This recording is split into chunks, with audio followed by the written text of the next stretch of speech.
Wagwan people. Alright, so I want to talk to you guys about this story that's been blown up over the last maybe few days or so, maybe about a week or so.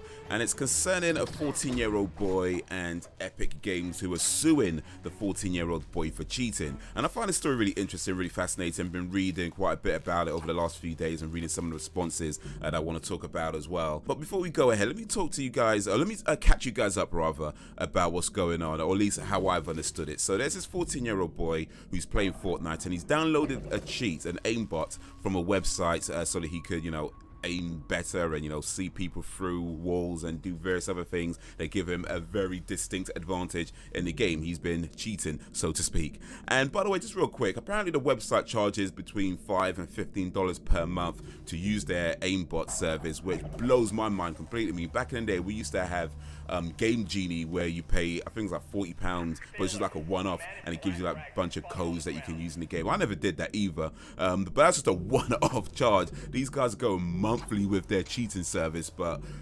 I'm not the type to hate on another guy's hustle. That just blows my mind that even exists. But anyway, so he's using his cheats, and of course Epic Games don't like that he's using his cheats. Now, according to Epic Games, they originally banned him from the service, from using the game, and then he created another account and came back. They banned him again, and he created another account. In fact, according to Epic Games, they banned him a total of at least 14 times before this happened. Also, while it's happening, he's also uploading videos to YouTube where he's showing people where they can get this cheat from and how they can use it. And to which Epic Games, again, according to them, they filed DMCA takedowns to remove those videos. They done that. Then he uploaded another video. They done another DMCA, and we done it again. And where this all sort of kicked off is that the last one that they filed, rather than just letting it go and upload another video, maybe this 14-year-old boy, according to Epic Games, filed a counter to their DMCA, so that,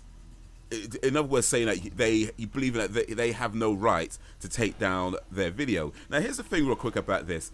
He uploaded a video, supposedly, or allegedly rather, I haven't seen a video myself because, it's all happened now, but allegedly uploaded a video where he's showing people how to use this cheat. Now, you could argue whether that specifically comes under copyright infringement, which is what the DMCA takedowns are really about. Whether that video specifically is a copyright infringement, that could be debated one way or another. That being said, regardless, even if you decide that it isn't, the video itself isn't, the fact is that it was a video, or rather allegedly the fact is that it was a video that was showing people how to do something that goes against the end user license agreement, which is still, not very good. And if you are doing that, then no, don't file a counter. You know what I mean? Don't file a counter. Just let it go. But apparently he filed a counter to their DMCA, which then puts Epic Games in a position where they now have to either let it go themselves or proceed with legal proceedings, suing him, which is what they're doing right now. They're trying to sue him. That's what's happened so far, according to what I've been reading. And the mother of the 14-year-old boy decided to write a letter to Epic Games, which I'm not going to read the whole letter out. I'm going to read some of the salient points that they listed on Kotaku here. And I find this quite interesting as well. So the first point is that she says, the mother of the boy says that Fortnite's terms require parental consent for minors, and that she never gave consent. Now, here's the thing about this this bit. That doesn't work in her favor. If you have terms and conditions that states you need to be of a certain age in order to agree to it, and if you are below that age, then you need your parents' permission, and you are below that age and you do not get your parents' permission, then you're not supposed to be playing that game. And I know there's plenty of people that do it, and plenty of people that it's not even an issue, and I'm sure on some level Epic Games don't really care too much if there's somebody playing their game without their parents' permission, just as long as they're not cheating, of course.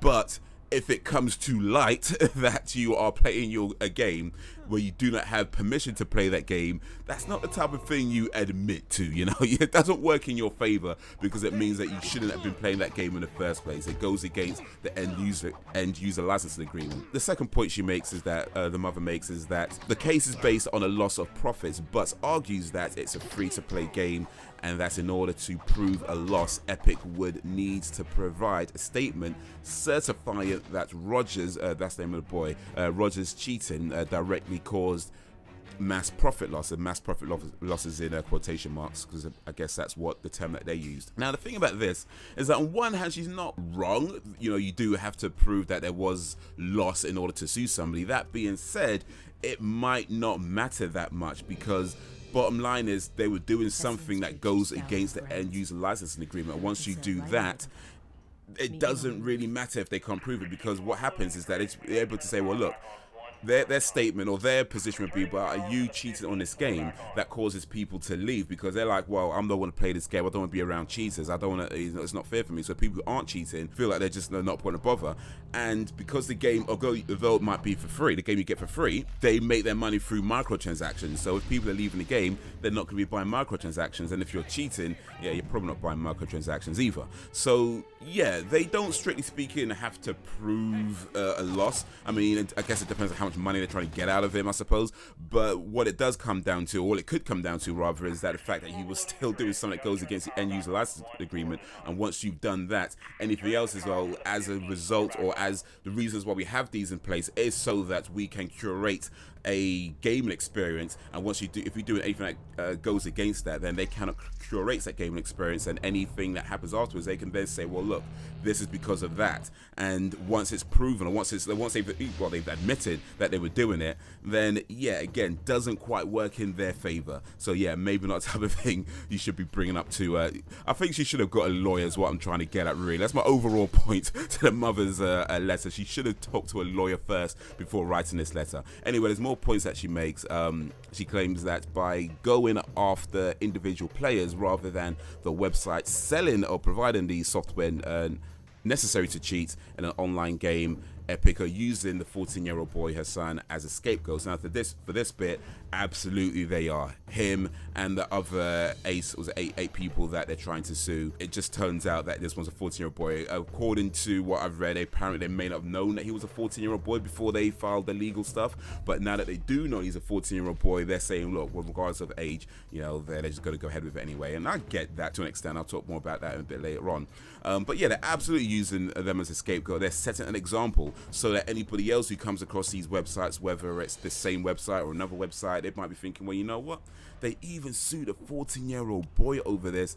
Maybe I'll leave it alone. You know, they're absolutely using him as a scapegoat, or using him to set an example might be a better way of putting it. That's absolutely what's happening, at least what I can see. You know, maybe they got other ideas at Epic Games, but from what I can tell, absolutely they're using him to set an example. They could go after the people who make the cheats, and maybe one day they will, but as of now, it seems to me, at least anyway, yes, they are using him to set an example so that other people may not cheat or think twice about cheating. Because when you think about it, you know, there's maybe, I don't know how many cheat sites there are, but let's say there's 10 cheat sites in total, probably more than that, but for now, let's say there's 10 cheat sites that are giving these cheats away. There's probably hundreds of thousands of people actually using those cheats. So if you set an example, if you make an example of somebody who's using the cheats, then you have less people, you have more people thinking, yeah, maybe not, you know what I mean, maybe not. And that at least impacts the people going to these sites. Well, it should, at least. I'm sure that's what they're trying to do. Another point the mother makes is that her son did not, as Epic allege, help create the cheat software, but simply downloaded it. Again, you admit it to something they shouldn't be doing. Simply downloaded it as a user, and that's Epic has no capability of proving any form of modification. Here's the thing.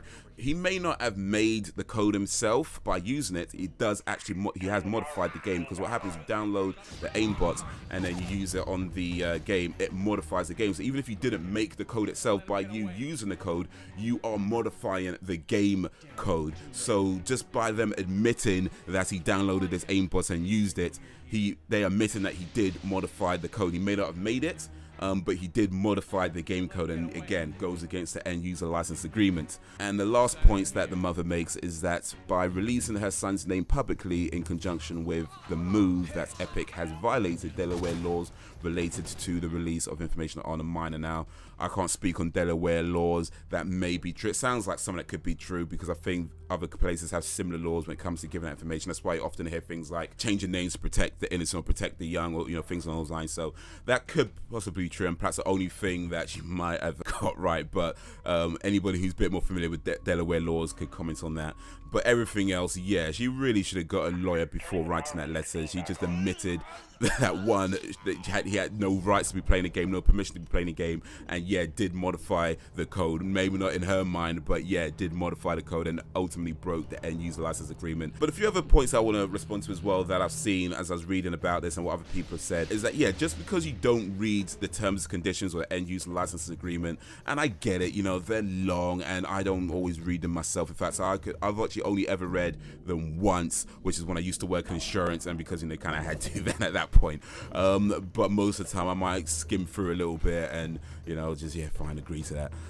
But yeah, I get it, you know what I mean? They're long, and most of them are pretty bog standard stuff. Every now and then you get like a company like Facebook who puts in something like, oh yeah, by downloading this app, we have the rights to turn on your camera anytime we feel like it and record you and watch you masturbate. You know, we have the rights to do that, and you just agree to it without even realizing. Every now and then you get something like that, but for the most part it's pretty bog standard usual stuff like, you know, don't copy it, no unauthorized distribution and things along those lines, and in this case of, well, don't modify the game code, which is what he was doing. But just because you don't read the terms, that doesn't mean they're not being upheld. And on Epic's part or any company's part, once it comes to lights that things aren't going towards what they set out, they have to respond to that, you know, especially when it is something that, if not directly, I mean, I wouldn't say that because of this people left. I can't say that. I'm not even playing Fortnite. I played it a little bit, didn't like it very much, so that was my reason for leaving. Oh, you know what, maybe because the reason I didn't like it so much because people are cheating, you know. I could be right, it could be, maybe if there weren't people cheating, I liked it better, and maybe that's the reason I thought to myself, you know what, I don't really like this game, I ain't gonna play it. So perhaps that's a reason, you know what I mean? I couldn't say, but could be. But because this is happening, because it's come to light, they have to respond to that, because he's doing something that means that they're not able to provide a gaming experience towards what they are trying to do. They're not able to curate the online gaming experience as best as they can if they know that people are doing things that goes against the end user license agreement. And that's why amongst the reasons why these things exist. Also, I read somewhere that they believe that it's up to Epic to actually verify the age of the person, so it's on them to be sure that this person, you know, is 18 years older or whatever it needs to be, or if they're not 18 years, they have to verify that this person does have parental permission. And yes and no to that. Here's the thing, I mean, the laws might be different in America, so maybe someone could correct me on that, but in the UK we have what is called utmost good faith when it comes to distance selling, which is what this effectively comes under. And what that means is that the company would sell you a product or a service based on information that you give them, and they take that information to be true. So they're not going to verify it at that particular moment in time. And one of the reasons for that is because there's maybe a lot of people doing it. It would just take ages trying to verify every single one. So they take your word for it when setting it up. Now, just because they take your word for it setting up, when issues come up, then yeah, if they found out that actually you lied to them, or actually you gave false information, or you did something you weren't supposed to be doing, they have to respond to that. They're saying, look, this is what you need to play the game. You need to be over 18, or you need your parents' permission. If you click yes to this, we're going to believe that you are over 18, or you had your parents' permission to play the game. But when issues come to light, they're going to have to respond to it. Now, here's where I sort of come to this in this whole conclusion and trying to wrap this all up. As I said, I do find this whole thing quite interesting. Now, I get it. He's a 14-year-old boy. 14-year-olds do stupid things. I've done plenty of stupid things at that age and even older, quite frankly. So I get it. He's a 14-year-old boy. Maybe just let it go, whatever. You know, do all this stuff. It just seems a bit long. That being said, I 100% understand where Epic are coming from in this case. You know, it's unfortunate that it turned out to be a youngster, but I 100% get it. And now that they know that he's a 14-year-old, it's not going to be them. If they do proceed, it's not going to be him that gets sued. It'd be his mother or, you know, his parents that would get sued because they're, you know, legal guardians. But I understand 100% why they're doing it, because it absolutely sends a clear message that even if you're 14 years old, if you get caught cheating, and you will get caught cheating, that this is something that they can do, that they're willing to do. And, you know, if it goes through, you know, most likely, in my opinion, I think if they do go through, they'll most likely be successful. Yeah, you don't want to get sued for cheating on a bloody video game. It's not nice. So yeah, it absolutely sends a clear message, and that's why, at least from what I can tell, that's why they seem to be doing it. I saw one thing as well, actually, where they compared it to the whole Napster thing back in the day, where Napster was, you know, a service where you can download music from for free, and record companies didn't like that very much. And when Napster was getting, they sued some of the users, you know, there's a backlash about that as well, and they were saying that if they go ahead with this, there could be some backlash backlash. I don't think so. I don't think so. It's not quite the same thing. I think back then there was backlash towards the record companies when they're trying to sue some of the end users, but also there was a lot of people who were like, yeah, but I get why they're doing it, because even though nobody wants to get sued, at the same time it was like, well, you know, you're taking stuff from them for free that they're trying to make money off. You kind of get it. And in this case, I think the main difference is that what he's doing directly affects other people's playing experience. When you get a game, even though you got the game for free, when you're playing the game and you go online and you're just trying to play the best you can and have fun, and you got somebody cheating, that absolutely affects your ability to enjoy the game. You might not know they're cheating, but just the fact that you everywhere you go, you're getting shot by someone, or you're behind the walls, like, wait, why am I getting killed? I'll get this, is stupid, you know. Things like that, it absolutely affects your game. And if Epic don't do anything about it, or they see someone who's repeatedly coming back after they're banning him and they do nothing about it, then yeah, you're probably most likely going to get people to say, you know what, I don't want to play this game anymore. I just can't be bothered with this game anymore. And that affects the people who are going to buy their microtransactions. So yes, 100%, I totally understand why Epic are doing this.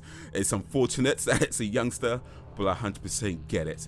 Anyway, that's what I think of this story, the 14-year-old boy getting sued by Epic Games for cheating on a free-to-play game. That's what I think. Let me know what you think of this. I'll put some links to some articles in the description, but let me know what you think of it. And if you like this video, give it a like and share it amongst your friends. If you did not like it, then give it a dislike and share it amongst your enemies. You can check out more videos along the top. You can check out my comedy channel in the bottom right, and you can follow me around various places on the web in the bottom left. But that is all for now, so thank you for watching, and until whenever, if ever, winners don't cheat and cheaters don't win.